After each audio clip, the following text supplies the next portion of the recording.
दा जों बेखौनो बुंनो सानोदि आं गिबियावनो बेखौनो बुंगोन जोङो आइजो आरो गथ'सा जौगाथाय बिफाननिफ्राय आङो बयबो रायजो राजा नोंथांमोनखौ आरो बे चेनेलखौ नायगिरि बिथांमोनखौ आं नोंथांमोननि बे चेनेलजोंनो गासैखौबो आं बरायनानै लाग्रोबाय। दा जोङो बाहाय जइन्ट डाइरेक्टर सारनि जोंनि डिपार्टमेन्टनि जइन्ट डाइरेक्टर सारनि बिथोन बादियै जोङो बेयाव आइजो आरो गथ'सा जौगाथाय बिफाननिफ्राय जोङो बेखौनो रायजो राजा बिथांमोनखौ मिन्थिहोनो नाजादों जे जोङो जोंनि बे बिफाना गामि ओनसोलाव जोङो मा हाबा मावबोगासिनो दङ, मा जौगाबोखो बेफोरखौ बिनि हेफाजाब लानानै जोङो जोंनि बे बिफाननि गासिबो बिथिंखौ जोङो बाहाय मिथिहोनो नाजादों। दा जोंहा दङ बेयो जोंनि बिफाननि बे सिबिथाय बाव सार्भिसेस गासै जोंना 6टा सार्भिस दङ। दा मेइन मथ'आ जादों जोंनिया IMR आरो MMR माने इनफेन्ट मर्टेलिटि रेट आरो गथ' गोरलै थैनायनि बिबांखौ बाङाय खालामनाय आरो बिमा माहारिया गथ' गोरलै जोनोम जानायाव बिमाया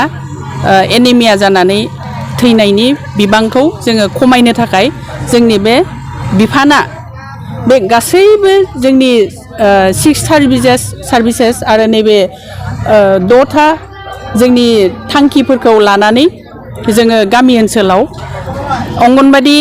वार्कार आरो अंगनबादि हेल्पारनि दारै बेफोरबादि हाबाफारिखौ जोङो मावबोगासिनो दङ। दा थिग बेबादिनो नैबे जोंनि गथ'फोरा उफ्रा जानाय आदार जाय गथ'आ जोंनिया 3 to 6 इयारनि 3निफ्राय 6 बोसोरनि गथ'सा हौवासा आरो हिन्जावसा गथ'फोरनि थाखाय जोङो अंगनबादि सेन्टारावहाय लाबोनानै माखासे सोलोंथाइ होयो। बे सोलोंथाइनि सोमोन्दै अंगनबादि वार्कारा ट्रेनिं मोनखानाय। बेवहाय जोंहा मोनबा बिथिंनि जौगानाय आरो गासैबो बिथिंनिफ्राय जौगानायनि थाखाय जोङो 3निफ्राय 6 बोसोरनि गथ'फोरनि बैसोनि समनि गथ'फोरखौ नैबे जोंनि अंगनबादि सेन्टारावहाय लाबोनानै उदाङै सोलोंथाइ होनाय जायो। दा जोंथ' जोंनि नुनायाव जोंनि अंगनबादि सेन्टारा जे जायगायाव दङ बेवहाय जोङो आगोलनिख्रुइबो दा जोंनि आइजो आरो गथ'साफोरनि सायावहाय एसे सांग्रां जानायखौ जों दा नुनो मोनबाय। जिहेथु जोङो गोबां एवारनेस होबोगासिनो दङ आरो जों हागौमानि नाजादों आरो जाबोगासिनोबो दङ। आगोल जेबादि गोग्लैसोनानै दङमोन दा जोङो बहुद गोजौआव आवगायबोनो हाबाय आं बेखौ आसा खालामो। दा थिग बेबायदिनो जोंनि गथ'फोराबो 3 बोसोरनिफ्राय 6 बोसोरनि बैसोनि गथ'फोरा जेरै जोंनि अंगनबादि सेन्टाराव उदाङै सोलोंनानै जेबादि थाखो 1आव फर्मेल फरायनो थाखाय LP स्कुलाव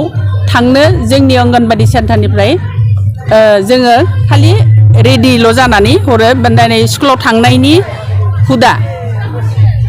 लोगोजों बोरै गोरोबनांगौ बा माबादि थाहैनांगौ बेबादिखौ हुदा खालामनो थाखायल' जोंनि बे अंगनबादि सेन्टारावहाय बेखौ खालामनाय जायो। आरो बेखौ जोङो दिन्थिनायनि गिबि जाहोनानो जाबाय जोंना जोंनि सुबुंफोरा जोंनि आइजो माहारिया जोंनि गथ' माहारिया एनिमिया दाजाथों। नैबे जोङो बारियावनो खानानै मोननाय मैगं थाइगंखौ जोङो जानानै गोग्गो देहा लानानै थांनानै थाथों आरो बिमा माहारिया बे मैगं थाइगंखौनो न'आवनो खानानै मोननाय मैगं थाइगंखौनो जानानै गोग्गो देहानि गथ' जोनोम होनो हाथों होननानै जोङो गिबि थांखिखौ बेखौनो डिपार्टमेन्टनिफ्राय लानानै बेखौनो बाहाय दिन्थिफुंनो नाजादों जोङो। दा बेखौनो जोङो नाजानायाव बै जोंना मोनसे माखासे खथा दङ ना बाहाय जोङो बेफोर एक्टिभिटिखौ खालामो आरो अंगनबादि वार्कारनि दारै सुपारभाइजारनि दारै बा CDPOफोरनि दारै बे गासिबो एक्टिभिटिया मोनफा मोनफा बेयाव सावगारिबो दिन्थिनाय जादों। बे एक्टिभिटिखौ जोङो खालामजोबो पार्ट बाय पार्ट दंखाजोबो आरो। खुलुमबाय जोंनि बे WNCD डिपार्टमेन्टआव वमेन एन्ड चाइल्ड डेभेलपमेन्टआव जोंहा माखासे स्किमफोरबो दंबावो जेरै PMMVY प्रधान मन्त्रि मातृ बन्दना योजना थारमाने बेवहाय गासैबो प्रेगनेन्ट बिमा माहारिनो जोङो जेला फार्स्ट प्रेगनेन्सि जायो होमबा 1000 रां होनाय जायो हिन्जाव जा हौवा जा मोनगोन आरो बेनि थाखाय जाहाथे बिमाया मोजां जाग्रा आदार जानानै गाव सासे गोग्गो गथ'खौ जन्म होनो हानाय बायदि आरो जेला सेकेन्ड प्रेगनेन्सियाव हिन्जावसा गथ' जोनोम जायो हौवासा गथ' जाबा सेकेन्डनिखौ मोना दे बेयो हिन्जावसा जोनोम जायोब्ला बेयो 6000 रांखौ मोननाय जायो बेबायदिनो आरो गोबां जोंनाव माखासे स्किमफोर दंबावो माखासे जोङो माबाखौबो लाफाबाय दा वान स्टप सेन्टार दङ वान स्टप सेन्टार आरो डमेस्टिक भायलेन्स बेफोरनि गासिबो आरो वमेन चाइल्ड लाइन दं जोंनाव चाइल्ड लाइन बेफोरो गासिबो जोंनियाव थाफाजोबो आरो एन्टि ड्राग्स बेफोरनि गासैखौबो जोङो जेराव नांगौ जायो बेवहाय थांनानै एवारनेसखौ हैनाय जायो